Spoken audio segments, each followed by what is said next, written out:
الله حي على الصلاة حي على الفلاح لا إله إلا هو الحي القيوم ونتوب إليه اللهم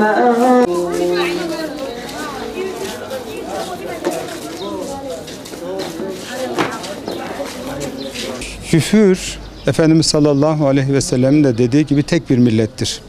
Adı İsrail olsun, adı Amerika olsun, adı İngiltere olsun, adı Fransa olsun hiç fark etmiyor. Onlar İslam düşmanlığında bir araya geliyorlar. Hoş kendi aralarında bunlar çok iyi değiller ama iş İslam düşmanlığına gelince bir araya geliyorlar. Maalesef onlar gücünü de Müslümanların parça parça oluşlarından, fırka fırka oluşlarından alıyorlar.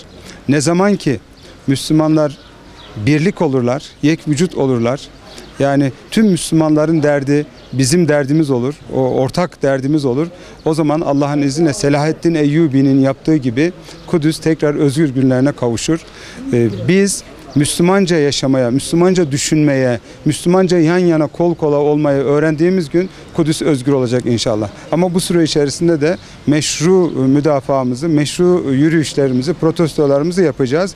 Yapıyor da Ümmet-i Muhammed şu anda ayakta ama bunu daha ileriye götüreceğiz inşallah gerek yazılı gerek sözlü basında. Şimdi Amerikalılar idare etmiyor. Biliyorsunuz Amerika'da çok güçlü bir İsrail lobisi var. Dolayısıyla gerek Trump olsun, gerek Reagan olsun, gerek Carter olsun, yani gerek öncekiler gerekse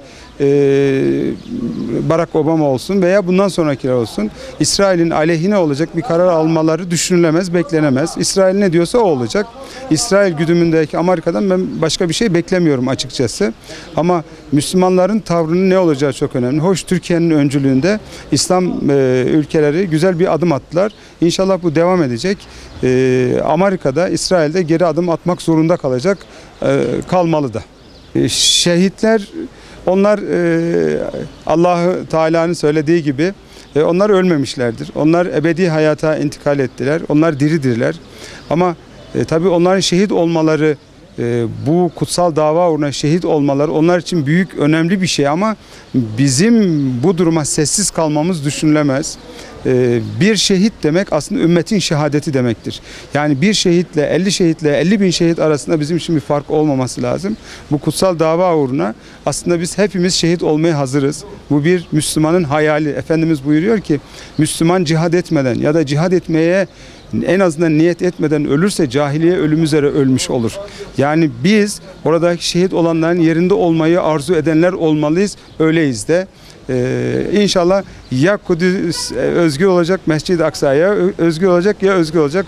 Başka çaresi yok. Ümmet-i Muhammed'i birliğe, beraberliğe davet ediyoruz. Biz güçlü olur, birlik olursak kafirin karşımızda duracak durum yok. Hoş şu, sayıca birliği kastetmiyorum. İslam tarihinde Müslümanlar hiçbir dönemde sayıca kafirlerden daha fazla olmamıştır. Biz ne Bedir'de, ne Uhud'da, ne Hendek'te kafirlerden fazla değiliz. Sayıca hep azız. Ama birlik olduğumuz için hep güçlü olmuşuz. Alparslan Anadolu'yu fethederken de 20 bin kişiydi. Roman Diyojen 200 bin kişiydi. Ama biz kazandık. Yine biz kazanacağız. Ama ne zaman kol kola verirsek, yürek yüreğe verirsek o zaman biz kazanacağız. O günler yakın inşallah.